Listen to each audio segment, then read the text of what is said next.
Hey everybody, and thank you for joining me in this video. So in today's video with your first 60 minutes of motion matching, we are going to be looking at the selecting a database section where basically now that we've set up some logic like our databases and other stuff, specifically like our motion matching node, our pose history and connecting that into the output, stuff like that. We are now basically, have something representative of this, where when I hit play, you can see that there's an idle stance playing. That's essentially what we have set up on our end, where if you remember briefly of where we left off, if I go into my anim graph, how we have this stuff, just kind of up here, but then we have our motion matching node with our rifle animation, just like how they do there. So in that aspect, what we're going to be looking at now is we're going to be setting up some variables that we are going to be calling to make our pure thread safe functions, and then go into our chooser table, to get our stuff set up.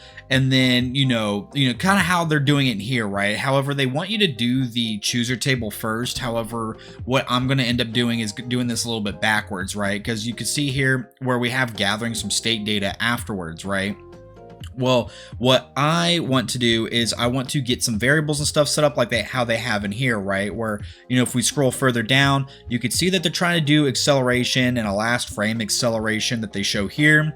Because what they're trying to do, and if you've seen the game animation sample project, you will have seen stuff like the gate that goes into the set gate last frame, or movement state last frame, or acceleration last frame, velocity last frame, stuff like that. Because what they're doing is essentially like they're getting a delta or a change in whatever variable, like as it goes through. Because in coding or in programming in general, typically what it'll do is however you set up your code. So typically it's going to go from like top to bottom when you look at a code, like when you have your coding program up, like if you're using Visual Studio Code or Visual Studio Community 2022, when you write actual code, whether it be C++, Python, JavaScript, Java, whatever, right? That typically when it reads from top to bottom as it goes through stuff, this is essentially kind of what it's doing, where we start at the function level, which would be like at the top, that then plays everything contained in the function. But what it does within the function is it's going to go like, from the top to the bottom. So pretty much you would have like acceleration up top that is being set, into acceleration last frame. Then we go and drop down to the next line to where we get our current acceleration with the vector length, and then plug into acceleration. So really, if I pull open a notepad real quick, so let me do, something like this. I'm going to write out pseudocode for you, right? Or at least make it look like Python. So in Python, you'd have something like this, like def for def for, that's Python's version of creating a function. And what did they have it here, right? So they have update variables. So it would be something like def update variables, and then parentheses like that, and then a colon, I believe, if I remember correctly. It's been a while since I've done Python, but it would be something like this to start, and then tab, where you would have your, get acceleration. And again, this is not the actual way of coding in Python. I'm just showing you using like what we call pseudocode, where basically you're writing out fake code to get a general representation or idea of how things should flow. This is not exactly how you would program it in Python, right?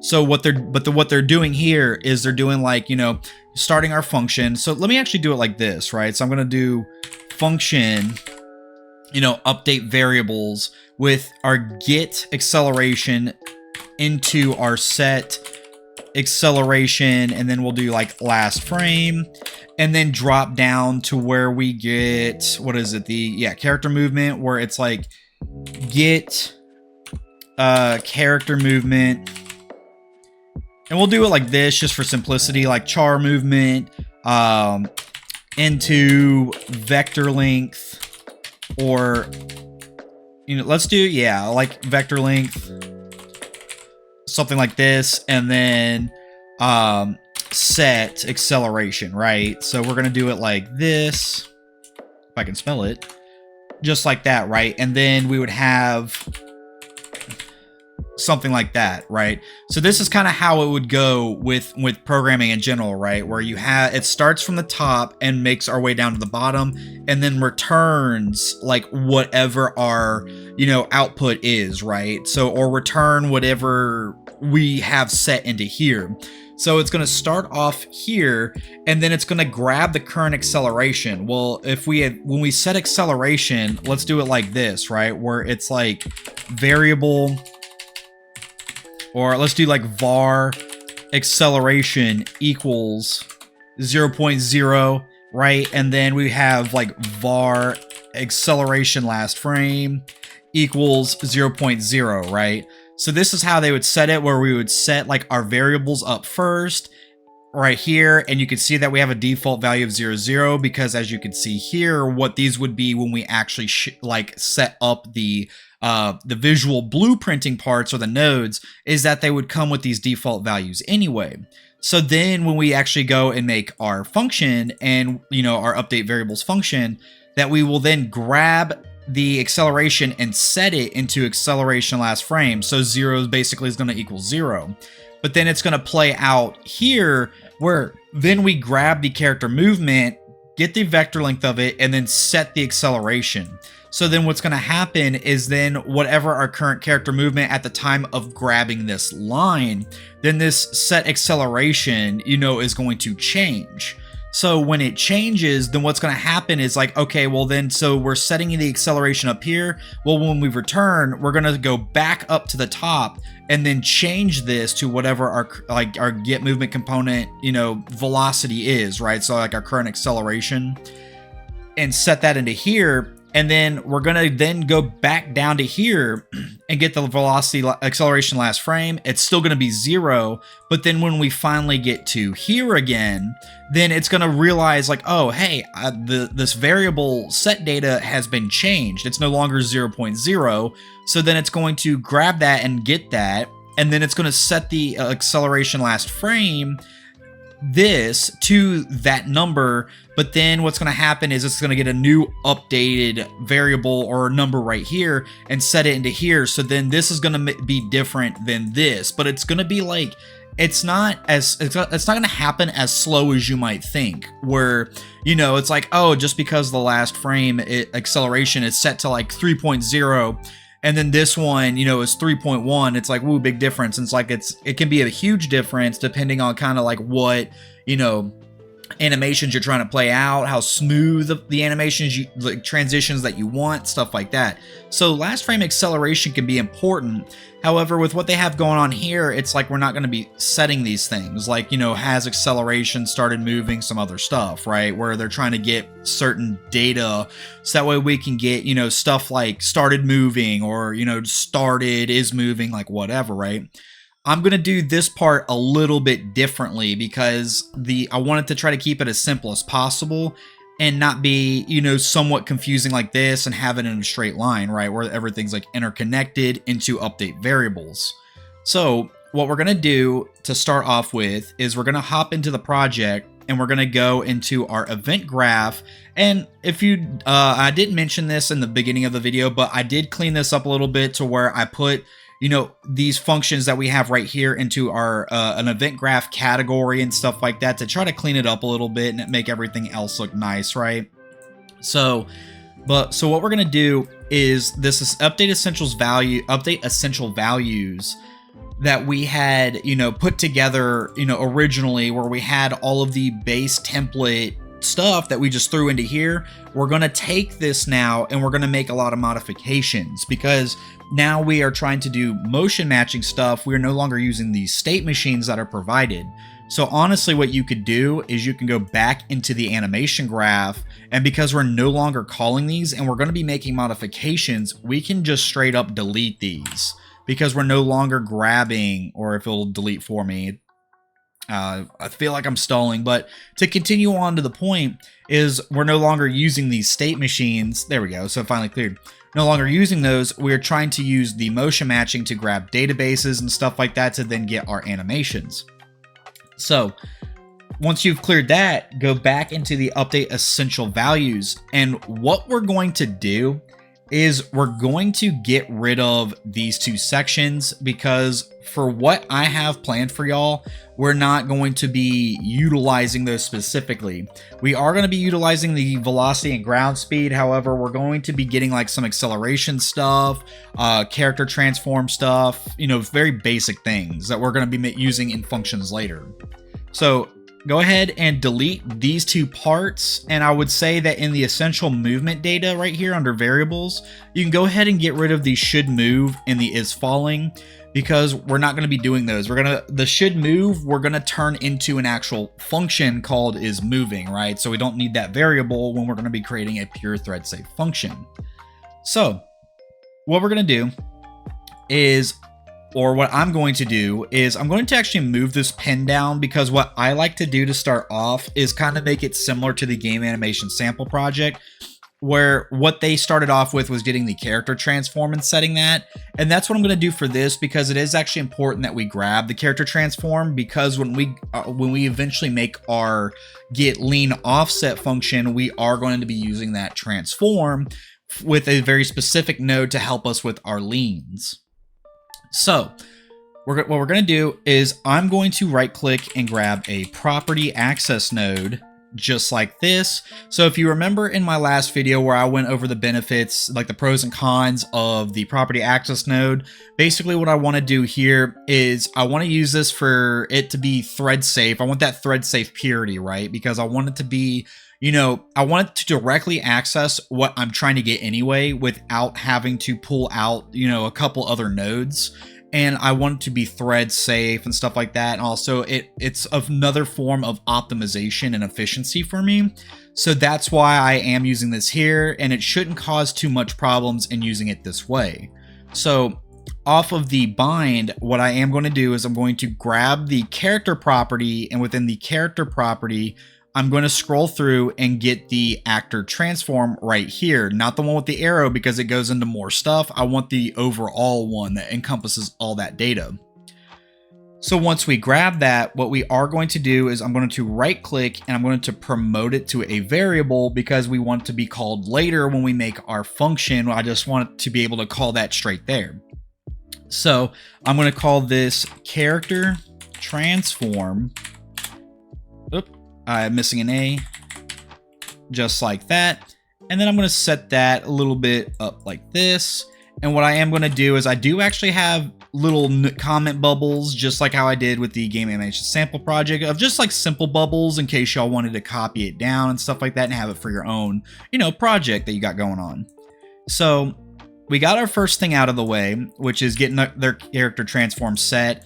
And we already have this that is provided for us, you know, with the the third person template, you know, because these are very basic values that I like to keep. They're very helpful, especially since they already set the velocity for us and they convert it into a ground speed to get our X and Y speeds. So what I am going to do though is I'm going to clean this up real quick by grabbing another property access node. And here I'm going to look for the movement component and then get the velocity out of it. So when I click into it, I'm going to go to, because you could do velocity here, but it's not getting the velocity like you think, because it's trying to get this essential movement data over here.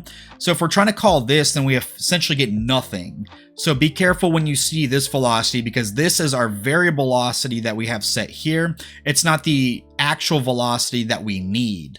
So you want to go into here and you want to scroll through until you find velocity. So it can go down a bit of ways. So here it is right here. If you don't feel like scrolling down to find it, there is a search bar at the top, you know, so we'd have to scroll the way back up to see it, but this is what we're trying to get off of that. So now you can see that we have movement component velocity, and it basically is representative of what you see right here, right? So with that, what we can do is get rid of this and plug our velocity in just like that. And then we essentially have the property like direct access, you know, for pure and thread safety of getting our velocity. So the other way technically is thread safe as well and pure, but I'm doing this for more of like an optimization purpose or to give it more purity in a sense. If you recall what I mentioned in the last video with how like property access nodes work. So I prefer doing it this way. So you don't have to do this. It's like I said, it's just my preference. So, but with that though, I'm going to go ahead and compile and save real quick just so that way we don't lose our place. And then once this finishes, what we are going to go ahead and do is we're going to grab 2 more property access nodes. So once it finishes actually saving, I'm going to grab another property access just like that. And I'm going to copy and paste it just to have it below here. Because what we're going to do now is we're going to be working on grabbing our acceleration and setting that, and then we want to grab our max acceleration, because what we want to do is divide our acceleration by the max acceleration to then set a new variable called has acceleration, where that's going to be like our pseudo boolean in a sense, even though it's going to be a float, because we're going to have it say, you know, whether we have acceleration or not, right? So what we can do is within our first property access node, I'm going to go down and go to our movement component, and I'm going to then grab, where is it at? It should be here. Definitely I'm overlooking it somewhere. So this would be a perfect example of I can't find it. I'm going to use the search bar to get current, and there we go. Current acceleration right here. And now we got that. So now the next one that we would do is for our bind here, I'm going to get our movement component again, and I'm going to get the max acceleration right here. So now that I got both of those, what I'm going to do is off of the get current acceleration, I'm going to promote this to a variable and call this acceleration. Just like that. And I'm going to move that up real quick. And then off of this, I'm going to grab a vector length XY, because I'm not concerned with the acceleration of the Z where we go up and down. I'm concerned more about our XY acceleration, similar to how our ground speed, where we're concerned with our movement on the ground, like on an XY plane, rather than, a Z axis or a 3D plane. I'm only concerned with us going forward, backward, left, right. I don't care about us going up and down. So I want to return the magnitude of that and form it into one float variable to make it very easily dividable by our get max acceleration. So that's why I'm grabbing an XY vector length there, is so we can go from a 3D vector to just a 1D float, essentially. So once we have that, I'm going to drag off and get a divide, and I'm going to then plug in the max acceleration right there. So what's going to happen is it's going to get our acceleration here, which if I briefly, let me pull open my third-person template so that way you can see what we're aiming for, right? So if I open up the blueprints, whenever it wants to open up for me, I don't know why it's stalling like that for me. There we go. And then I open this up, right? And I go to our character movement in the viewport. If I hit search for acceleration, you could see that our max acceleration is 1500, right? Well, what's going to happen is the get current acceleration gets our X, Y, Z points, and when we start moving, it's going to go from 0 and try to reach this max on one of those vector points. So if we're moving along the X point, it's going to go from 0 to 1500 on the X if we're moving in that direction. And same thing with the Y. When we start moving and we're moving along the Y, it's going to go from 0 to 1500, in the Y direction. So that's what we're trying to converge both of them into one point. So that way it goes from 0 to 1500 regardless on the X, Y, whatever. And then we want to divide whatever we get of our current acceleration by the max. So that way we can get points either 0 or 1 or anywhere in between. However, when we convert it into a float and we divide it by a float, what it's going to do if we're not moving, like if we're idle or we're stopping, it's going to be a 0. Or if we are moving, you know, whatever, then we're going to be, it's going to retrieve a 1 for us. So that's what that's going to do. So what we're trying to do is basically kind of tell it like, hey, we either have or we don't have acceleration. So it's going to be like our fake Boolean, like our fake true or false, right? So what you could do is you can take this out. If you wanted to get a Boolean, you could just do, you know, I would say like not equal to 0 or something like that, but I don't want to do that because with the pure functions that we're going to be making, we're going to be doing a lot of Boolean factors anyway and setting those up appropriately. So it's just better to have a variable. So we're going to promote this to a variable called has acceleration, so that way we can easily use this within the pure functions we're about to create in order to get true or false values. So with that being said, we got our acceleration and our has acceleration, and I'm going to go ahead and I'm going to bring in my comment bubble for this just to have like, you know, a better understanding of what's going on here, right? Or at least have like, you know, a better explanation as to what it's doing. So as you can see, what I have set here is set acceleration and has acceleration from the movement components, get a current acceleration function. Has acceleration is calculated from only the x and y axis of the acceleration divided by the character's max acceleration. So I'm kind of having this note similar to how you see here for ground speed, where it's like ground speed is calculated from only the x and y axis of the velocity. So moving up and down does not affect it. You know, similar process to what we're doing with this acceleration. So once you have that, we can go ahead and tidy up our nodes here, kind of set our pins, you know, whatever. So essentially we got the basics of what I'm looking for, what we need to start off our pure functions now for our chooser tables.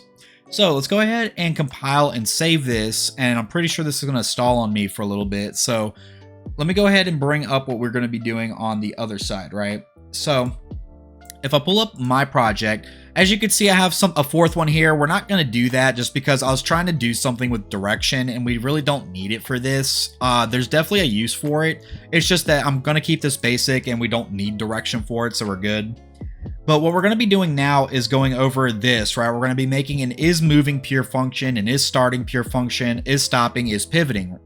So that's what we're going to be doing now as far as that's concerned. So we're going to go ahead and we're going to get started with the is moving, because especially since the next thing that we're going to be making is the gates and stuff like that. So I'm going to go ahead and let me move this stuff into essential movement data just to kind of clean it up. But now that we've cleaned that up, let's go ahead and in our functions, create a new function called is moving. And yeah, let's just start with this first. So what we're going to retrieve out of here, right, is we're going to grab our ground speed and we're going to grab our has acceleration. So the reason why I've done this is because we're keeping the ground speed because it's similar to gasp and how it uses speed 2D. And this is supposed to be a very basic form. So that's why I'm trying to keep the ground speed, because it is very good with retrieving our speed that we're going at for our character, especially with the third person template character, where in our event graph, how we do have update movement to where we're setting ground speed float values anyway. So a lot of this is going to be set into here, which is very useful.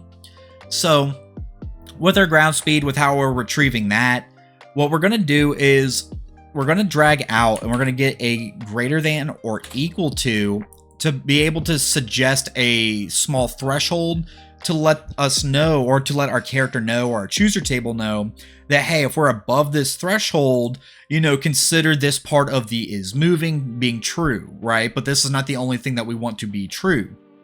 So for the small threshold that I want, I chose 10 as my threshold because I think it's pretty good. It's pretty reasonable, because with the is starting, what we want to do is do like quick is starting into our is moving animations, So in the game animation sample project, what they ended up doing was they set this to 20 in their chooser table, which is perfectly fine. You are more than welcome to have, 20 as your threshold so you can properly play out your is starting animations. I think this is fine the way it is, but you can adjust it to your liking, and you don't have to have it as 10. Like, you can have it as 15, 20, 25, as long as it's a reasonably low number to be able to be like, hey, we are technically moving, so our looping animation should be playing, when we are above this speed. So, with that being said, let's go ahead and look at the has acceleration. So like what we talked about with the update essentials functions, or update essential values function, that with the has acceleration, this is going to either, because of how we set it up, it's going to either return a 0 value or a 1 value. So to tell our character or our chooser table that we are moving, what we want to do is we want to grab out of this and do a not equals boolean or a not equals operator, because we want to make sure that our acceleration does not equal 0. Because if it equals 0, then that means we don't have acceleration and we're not moving. So if we are moving and we want to play out the looping animations, we have to ensure that we have any other number besides, negative, or not negative, any number besides 0. So with that being said, let's go ahead and grab an and boolean. And we're going to plug both of these in because we want to ensure that both of these are true to return true that we are moving and to play the looping animations within our chooser table that we'll be creating. So with that being said, let's go ahead and drag off and get a return node. If I could spell, return node. And then we are going to then plug in the output into here, because that way we can get, true if we are moving and false if we're not. So with that being said, let's go ahead and I'm going to copy my, bubble in here for y'all to copy down if y'all so wish. Just like that. So set moving is moving to true only if ground speed is above a certain threshold to prevent conflicts with the is starting function and if there is currently acceleration applied. So now the next one we are going to be working on is the is starting. And so what I am going to do is I am going to copy this because we are going to technically be reusing this multiple times, because we're going to be reusing this for the is starting and the is stopping. So I'm going to copy that and I'm going to create a new function and call it is starting, just like that. And what I'm going to do is paste this into here. And let's connect our return node just like that. However, what we want to do is we want to change up the operator for the ground speed. So with this, I'm going to right click on it. And as you can see, we have a convert, whatever. I'm trying to use the syllables instead, so I'm messing up my own word.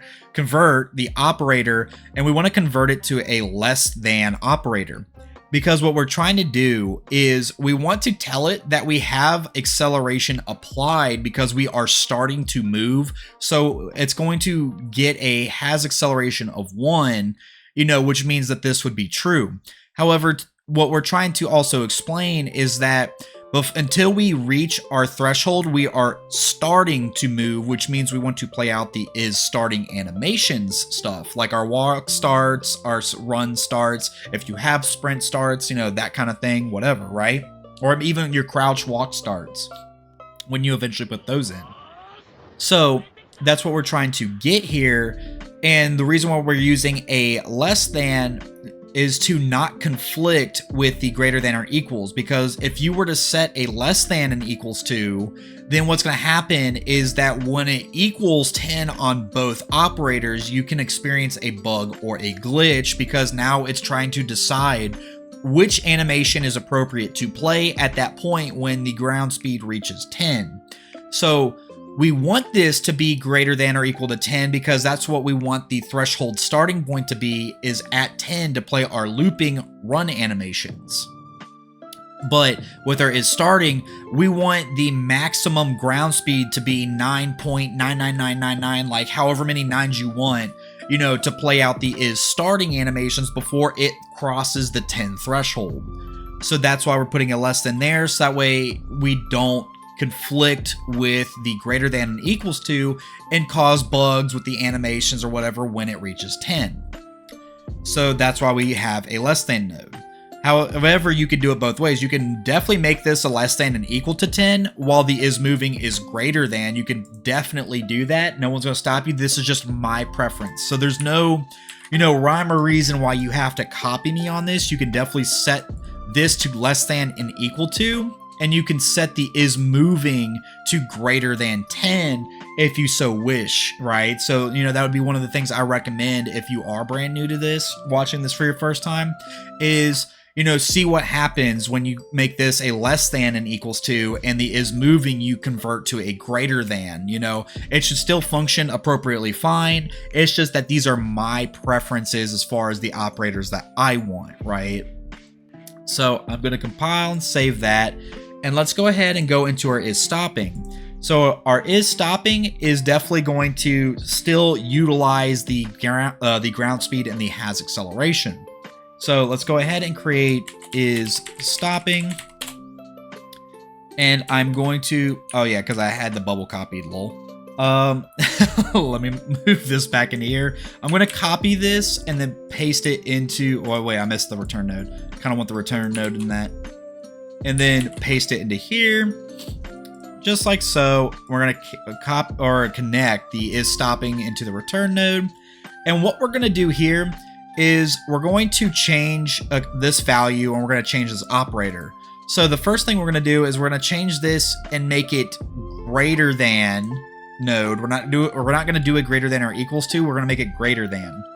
So then with the has acceleration, we're going to convert this to 1.0. So the reason for this, where I just went over the operators, right, for the is moving and is starting, well, the reason why I have the is stopping as a greater than is because what I want to do is, in order to get our stopping animations to play out appropriately, is that our ground speed needs to know that, hey, we are going from our top max speed, so if our third person character, right, when we look at our values that we set up previously, where if we look at our gate speeds, right, all of our forwards is like all these values, right?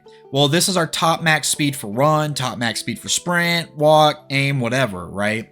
Well, what it's going to do is when we stop applying acceleration, right? So that's why we have it as a 1, because we want to make sure that it does not equal 1, because that means we have acceleration applied, which means that we're not stopping, we are moving or starting. So when this equals 0, then what's going to happen is that means we don't have any acceleration applied, which means that the ground speed is now going to drop. So if the ground speed is dropping, then what that means is we are coming to a stop. Because think about it in real life, right? You yourself, when you're walking, running, whatever, you are accelerating your body in whatever direction, and your ground speed, is going to be, it's going to top out somewhere. Like it could top out at 3 miles per hour, 5 miles per hour, however fast you walk, run, sprint, whatever, right? So when we stop accelerating, your body is going to quickly drop its top max ground speed to 0, right? So what we're trying to do is when it quickly drops from our 500 or 700 or our 200, whatever speeds, we want to make sure that we are still above 10 and that we have no acceleration applied, because that means we are trying to come to a stop. So we want to play out these stopping animations. Because once it then hits 10, because what this greater than is meaning it's gonna, once it reaches 10.1, that is the, or 0.00111 whatever, that is the lowest it can go before it crosses like 10. And once it hits 10, then that means from our 0 to 10, that is basically kind of what we want our idle to be, because again, it's going to quickly decelerate that number. It's not like it's going to be over a series of seconds that the number goes from 10 to 0. It's going to happen like instantly. So, 10 is like a pretty reasonable threshold to say like, hey, when we're stopping, play these at this speed. When you get to this speed, we're essentially going to be considered idle anyway. So that is pretty much my explanation for the is stopping. So I'm hoping that y'all understood how we are doing this is stopping. So With that being said, as you can see here, set is stopping to true only if ground speed is greater than a certain threshold and if there's currently no acceleration applied. So now what we're going to do is we're essentially done with these. So, compile and save, and we're going to close out of these because we're not going to copy anything out of those anymore. We're going to be using different variables. So this is also important while we set acceleration here. So, I should have left that open. So what we're going to do now is we're going to hit plus, and we're going to create an is pivoting because we have pivoting animations that we can play out. And I'm going to show you a very basic form of showing or telling the chooser table that your character is pivoting. So in the game animation sample project, they have a more complex calculation going to get the is pivoting, as well as I believe that they have a database tag applied to say like, hey, if we are pivoting, we're pivoting kind of thing. But in this case, I want to show you a very simple form. It's still a rather complex calculation when you have to think about it, but I'm going to try to simplify it as best as I can. So what we're going to do is we're going to grab our acceleration and we're going to grab our velocity. So these are the two nodes that we need to do this. So off of acceleration, we're going to grab a normalize node. So this one right here. And what this is basically doing in a very simple form, like normalizing is much more complex, like to explain, but to simplify what it's actually doing is it is lowering this number or dividing this number as much as it can to get the lowest possible number without it dividing, into 0 or whatever, right? So basically, like our acceleration, when we looked at the third person character, we saw our max acceleration was 1500, right? So when it comes to acceleration is that we can go from 0 to 1500. Well, what's going to happen is when we are accelerating, the normalize is going to get the number that the acceleration is currently at and divide it ever so much to where we get representatively smaller variable or smaller values. So then what it's going to do is it's going to turn that 1500 into something like 1. Or the 0 into 0. 0 is going to be the 0 regardless because you can't divide into by whatever 0 without, and get something. You just get 0 or an error, depending on how you do it. So you'll get something like 0.001 or 0.03, 0.015, whatever, all the way up until 1. So it's going to get you values of 1 and 0 and 1 and any range in between. So it makes it smaller. It makes it the numbers more manageable in a sense, much smaller to manage. So that's what we're trying to do. So like, for example, if I were to grab acceleration, right, and I go into the event graph, and you don't have to copy me on this one. This is strictly for just showing how this works, right? So let's just tie acceleration into here first so you can see how it looks, right? So if I compile and save, and I guess we are just going to be stalling out, so it's definitely going to take me a minute to get in there. So once it lets me handle my thing, there we go. So let's go ahead and play in the editor. And as you can see, when we start moving, you can see the numbers on how we go for anywhere between 0 to 1500 if we're moving on the X or the Y, like whatever, right? So that's what it's doing is we get the normal values of it. Well, if we normalize the acceleration, basically we're dividing it as much as possible to get relatively smaller manageable numbers. What this will do now is you will now see variables between 0 and 1. So now when I start moving, look at that, our X is 1, and as we move around, we go anywhere between 0 to 1. So the numbers are extremely small, but they are a lot better to handle now, especially for the calculations that we plan on doing. So that is the whole point of normalizing that variable, is that way we can get a better scalar number or better manageable number between 0 and 1. So that is what we are trying to do there, is just simplify those numbers. Okay, cool. I like how it's going to stall on me every time. That's going to be bad for the video, but oh well, whatever. So our tolerance though, right here that you'll see, is basically this is the lowest level we want it to go to before we just claim it as 0, because we can't go any further or this will then provide errors, bugs, trippiness, like whatever, right? So that's what the tolerance is. Like you can change the number to be higher or lower, whatever you want, but what this is just it's a level, a minimum level we want the acceleration to be lowered to before we just claim it as 0. So that's why we have a significantly low tolerance level where it's like 0, 0, 0, 1. Like that's, I think we have the 10th place, the 100th place, thousandths, tenths of thousandths place, whatever, you know, however you want to explain it. So we want to go down that low before we just consider the number 0, right? Or 0 it out in general. So with that being said though, we're going to copy that normalize node and we're going to plug our velocity in there because we want to normalize the velocity as well to also get smaller manageable numbers. Then once we've normalized both of these nodes or variables, we want to drag out of the acceleration normalized into a dot product.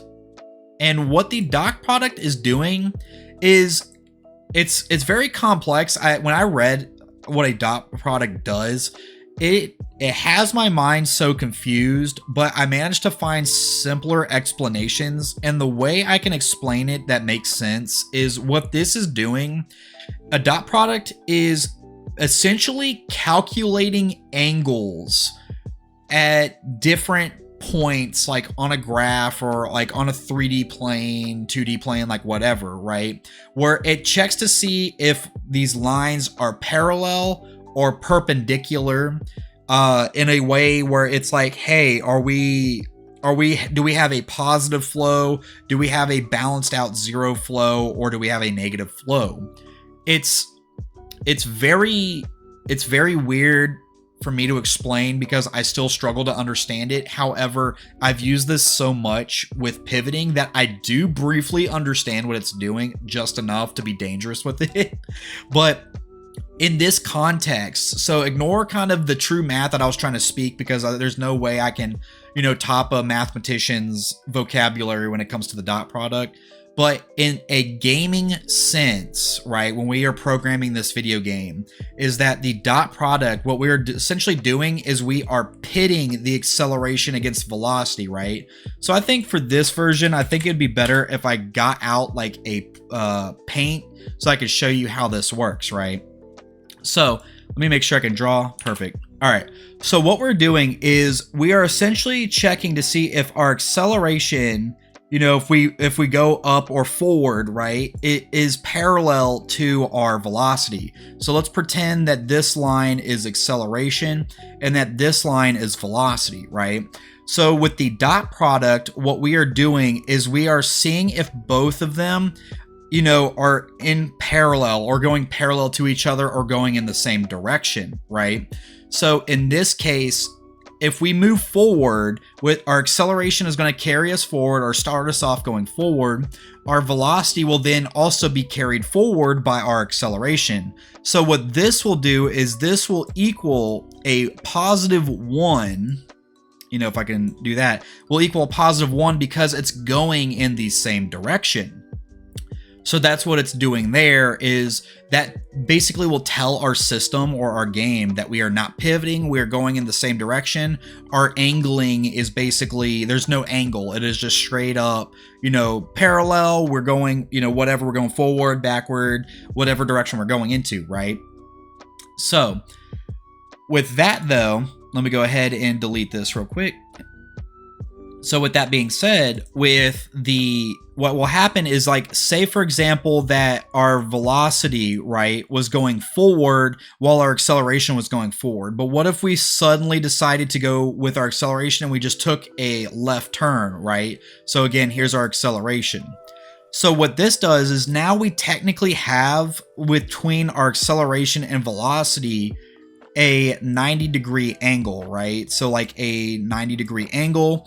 And so what this will then do now is it will essentially balance each other out to where we then receive a 0 because of the angle that we have created. So again, like I said, a dot product has things, it calculates vector points based off of like angles and stuff like that, and it's rather complex for me to still understand it, but like this is basically the gist of what I got with how to utilize it within the game, right? So then with that being said, then, so if our acceleration, if we turn like that, we get a 90-degree angle, we then zero out our dot product value. So now what if all of a sudden, say our velocity is still going forward, but then we suddenly decide to then just dip back around, right? We start going in the opposite direction. So again, here's our acceleration. We were going forward, and then we're just like, oh, let's just turn around, right? Well, then what's going to happen is this is going to equal a -1 because now we are going against our velocity. And this is what causes our pivoting animations to play out, because a pivot in real life is if you're going, and then all of a sudden just sharply turn back around, and you have your pivot point is right here. So that point is what's going to result in a -1 value. So then that's when our pivoting animations will play out. And that's also why we, have normalized values, more manageable numbers, so we can quickly tell the system that we've pivoted our acceleration against our velocity. So with that being said, what we're trying to check for then with what I just demonstrated is we want to check if we are less than 0, because if we are pivoting, then our acceleration is going against our velocity, which means that we result in a -1 value, which means that we are pivoting and we want the pivot animations to play out. So with that being said, then once we have our less than equals, then we can then set that into the return node, and that is essentially our pivot animation, or that's essentially our pivot function to play out the pivoting animations. So, like what we see right here is set is pivoting to true if the dot product is less than 0, meaning that acceleration is opposing the current velocity. So with that being said, let's go ahead and one of the things I did forget to do was let's go through all of these functions, and we're going to make them pure and thread safe, because they have to be pure and thread safe in order to be used by the chooser table. So let's go ahead and do that. Nope, not exact. So let's do that, and then pivoting, pure and thread safe, just like that. And I'm going to compile and save. And let's see. So the next thing that we are going to do, because I'm essentially going to do this next thing and cut it off here, is we're going to then set up our states, right? So if you remember in the game animation sample project of how we have states, well, what we're going to do is we're going to do that as well here, just to get the basics of what we set up for our gate selection. So this is what we're essentially going to be doing, is grabbing very simple state transitions. We're not going to be going as complex as the game animation sample project and stuff like that. Or actually, the more I look at it, let me see, because we do actually have to make structured data, I believe. So when I look at it, if we go to third person blueprints and I have a data folder, yeah, so we are going to end up doing that stuff. So then if that is the case, what we're going to do is we're going to make our chooser table real quick, but we're not going to be doing too much with it. What we're going to do is we're going to set up our chooser table, so that way I can briefly explain what is going on in the chooser table. And then in the next video, we are going to set up our update states and further update our chooser table. So with that being said, let's close out of this stuff, and I'm going to compile and save. And then once my thing stops stalling, there we go. And then I have to wait for the content drawer to appear. There we go. So yeah, because I only have the data folder and I only have the basic stuff.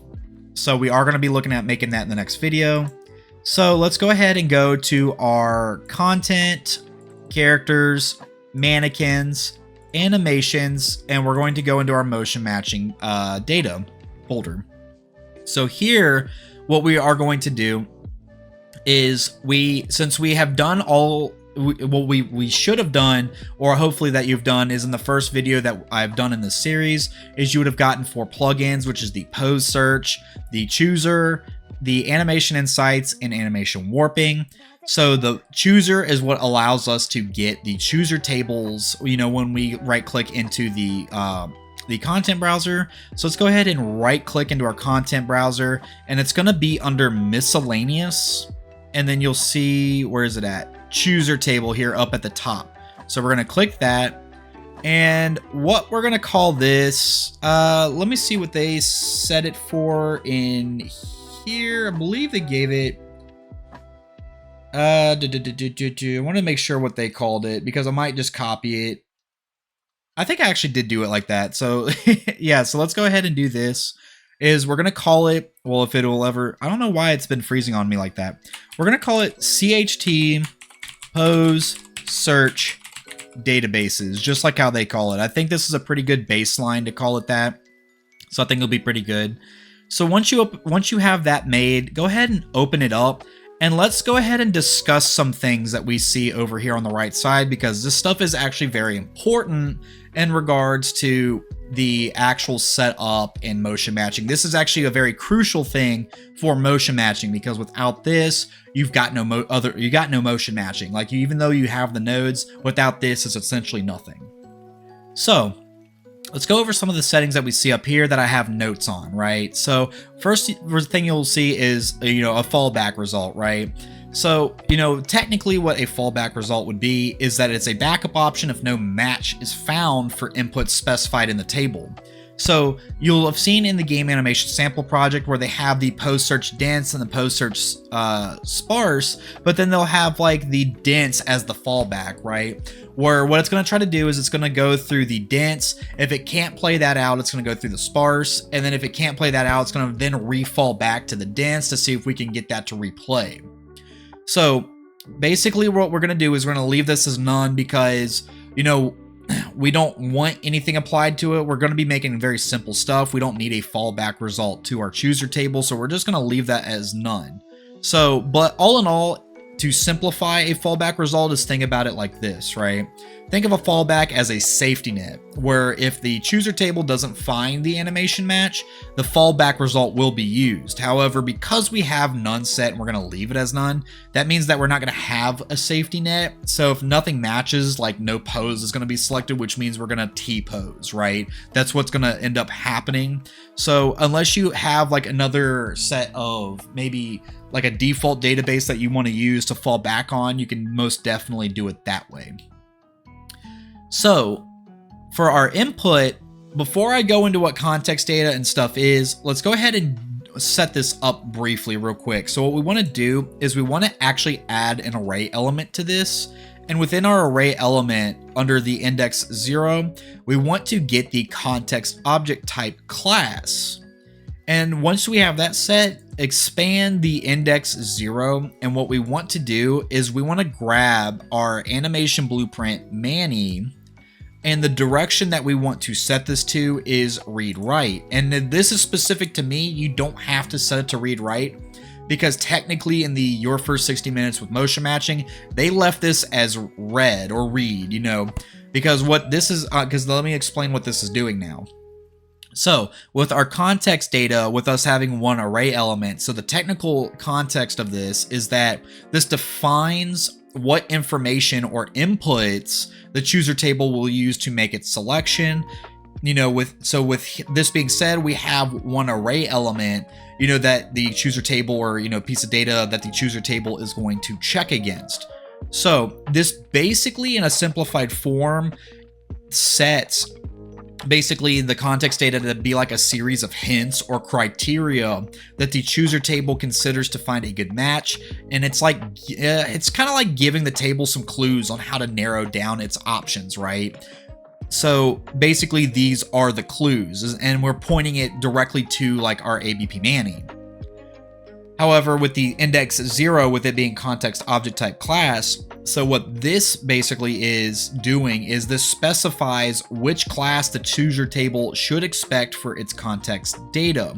So here, what we're trying to say is we're trying to make sure that it expects to find the animation blueprint Manny.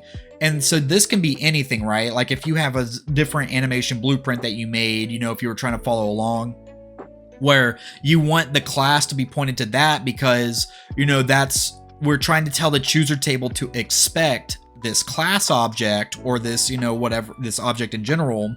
And it's more or less like, let me pull it over here, right? So let me open up the Manny. It's like this in a sense where, say if we were to do a variable, if I like how it just keeps stalling on me. I apologize for that, guys. It just keeps stalling on me. But essentially, think about it in a terms like this where we have a variable set and we're trying to, you know, define the object type. And this is essentially what it's doing is we're pointing it to ABP Manny and we're setting it as a class reference within the chooser table. So imagine it in a form of like a pseudo variable that we're setting in here to be referenced and called upon by the chooser table to get the data within our animation blueprint to effectively get that data and play out the appropriate animations. So that's essentially what we're doing there. So, you know, basically in a simplified explanation is that we're trying to tell the chooser table which type of character to look at for matching animations. So, you know, here we're trying to tell it, you know, hey, our ABP Manny is what we want to animate or, you know, play our animations through. So that's why we have it set there, and especially since this has all the data that we need. Then lastly, we have the direction of read or write. So what this does is it defines how the table can interact with the context. So in this case, read write means that it can both check, meaning read through the ABP Manny and get the variables and other data, but it can also modify and write this data if necessary. So if it's trying to, you know, write specific data and make changes and adjustments accordingly, that's what the write's doing. So basically, read write allows the table not only to look at, but also change certain data if needed in order to get the best animation match. So that's why I changed it to read write, especially because I like to copy the game animation sample project where they had read write, because it kind of makes sense in the context where it's like we want the best animation match to play out. So I wanted to write the data that it needs in order to pick out the best animation possible. So that's what I'm trying to do there. So then lastly, we have the output section. So we have our output object type right here. So what this is going to be doing is we're going to be setting it to pose search database. So this one right here where it has the pie icon, and we're going to leave it as object result as a result type. So what this is doing in a technical aspect is this specifies the type of data the table should output. So here the result is from the pose search database, which stores pose options for motion matching. So if we go to add row, right, and I go to asset, basically this output, meaning it's going to allow me to go through this asset that we created or this asset slot. And whenever it can allow me to drop down, I really don't know why it's stalling on me because it's really ruining the explanations. But with us setting it to post search database, these are now what's outputted to give me to choose from in order to, you know, get our animation databases. So if I set this to something besides post search database, this may or may not return, right? So like, let's say if I cleared out this and we have none, if I open this up, notice how it gives me everything to choose from. And I mean everything, right? You can even set specific animations if you want to, if you want it to be, you know, like if you wanted to be like that and have literally specific things play out. So we're using this to narrow down our outputs and stuff like that to strictly the post search database. So when I click in here, you can see that it narrows down the results of the assets to the post search database. So to simply put is basically we're telling the table where to pull animations from. So basically, you know, our library of poses, you know, such as our databases. Then our result type being an object result is basically this determines the format of the output. So an object result suggests that the output will be an object such as a pose from the post search database. So this is essentially the form of the chosen match. So from here, it means that the output is a specific animation object for the character, which is, our post search database and our animations within. So that is essentially the rundown of the chooser table and the details, right? So what I'm going to do real quick is I'm going to delete that because we are going to be creating some stuff to kind of separate some things out, right? So I'm going to show you what I preferably like to do, and you don't have to copy me on this. This is just for my preference, right? So within the post search database, what we are going to be doing is, let me go ahead and I'm going to make 4 different, well, for the moment 3, because I'm not going to make the 4th because we don't have stuff set up yet for in air, because our 4th would be in air. So I'm going to set up 3 nested choosers. And what a nested chooser is doing is basically it's like having a folder or a function that internally has like the data, more like data within, right? So it's like, imagine a folder where, if I were to come to my documents, right? So if I bring it down here, so the nested chooser would be like the top level is that it is a folder. And then if I open up the folder, then we have other data lying within, right? So here's like more folders of stuff that I have. And then if I go even further, then it's like, here's even more stuff. So that's the general idea of what a nested chooser would be, is that you have the first part where it's like, oh, hey, does this part match our criteria? Okay, it matches the criteria we're going for. Now let's dive into it and get our specific data from out of that, right? So for example, let's add our first one, our nested chooser. And what I'm going to call this one is we have to click into it and do new nested chooser because we don't have any selecting yet. Once we make a nested chooser, they'll be in here for selecting. So we're going to hit new nested chooser and we're going to call this one stand idles. Just like that. So now we've essentially, quote unquote, made a folder to where if we go inside, then this will be like our data types, like our text files, our PowerPoints, stuff like that within here. So this is where we would set up all of our idle stuff. However, like I said, I like to do things a bit different because I like how the game animation sample project has done their thing or their setup. So in here, we're going to add an asset because what we're trying to grab is our object type of a post search database. And you can only get that by doing an asset. A nested chooser just sets up basically like a pseudo folder that will contain our assets to choose from. So in here, we're going to hit stand idle. And now we have all of our idols, right? But like I said, I like to do something a little bit different. So in this case, I'm going to add 2 more asset rows. And what I'm going to then do is I'm going to get our stops. And the reason I like doing this, and it's similar to the gasp, is because technically our stops are making sure that we come to, because we're going to an idle state. So if we're stopping, we're going to become idle very quickly. So that's basically how the game animation sample project does their stuff, which to me, it's like, I get it. However, you do not have to do this. So you could just have the stand idle in here, and then you can go back out and then do your walk stuff, your run stuff, whatever, right? Because that's what we're about to do next, where we're going to go back to the top level here, and we're going to add another nested chooser. So if I hit the drop down here and I do new nested chooser, I'm going to call this stand walks right here. And then we're going to do another new nested chooser, and we're going to call this stand runs, just like that. So if we go into the edit, right, we're going to edit our walks first. So for here, we're going to add assets because this is our data that's going to be housed in our folder, quote unquote. And if I click the drop down, which I like how it keeps stalling on me, and I don't know why, it definitely is irritating, and I greatly apologize for that, guys. So whenever it can finally load for me, there we go.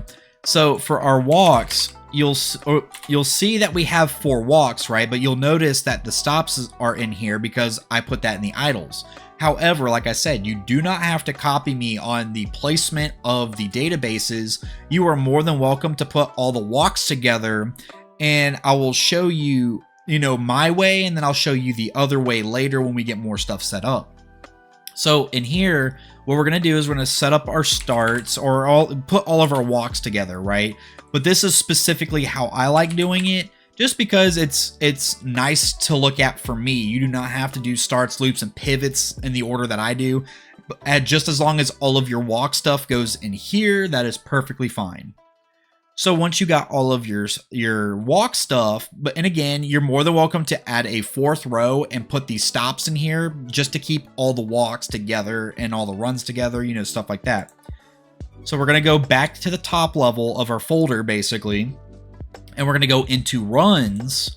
And here we're going to add 3 assets like we did with the walks, except this time we are going to grab all of our runs. So while mine is stalling and I'm trying to get it to load, go ahead, if you're not stalling out like me, and set your assets to all your run stuff. So, here we got starts, and then we got loops, and then we got our pivots. And like I said, if you fancy it, go ahead and put a fourth row and put your stops in there if you want to keep everything grouped nicely. The only reason I'm doing this, like I said again, I'm gonna leave it there, is just I like the game animation sample project's way of doing it, because technically this makes more sense to me for some reason, where it's like, well, we're coming to a stop, might as well put it with the idles, because you're gonna be quickly idle once these play out. So it's like, to me, it's like I get it, because we're below a certain threshold, right? That we are gonna basically be in an idle state, more or less, or coming to an idle state. So to me, it makes sense.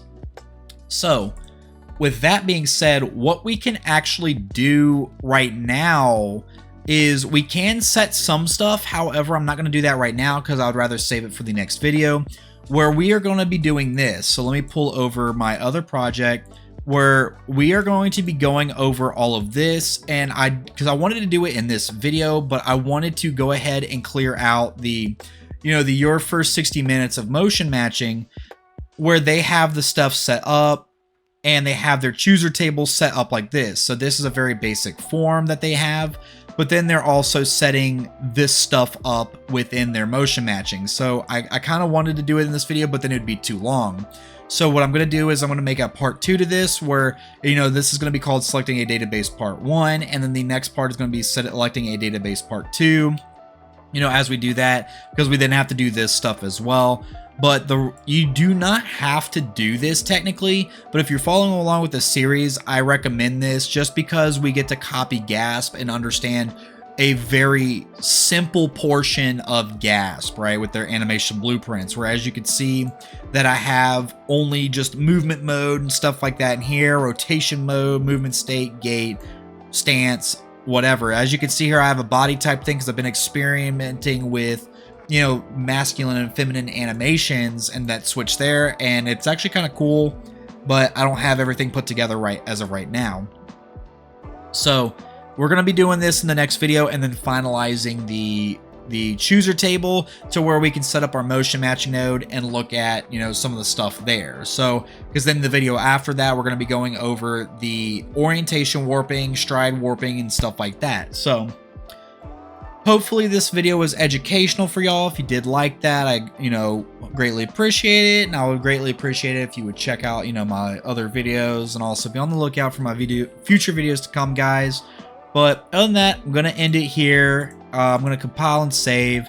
But like I said, guys, other than that, be on the lookout for part 2.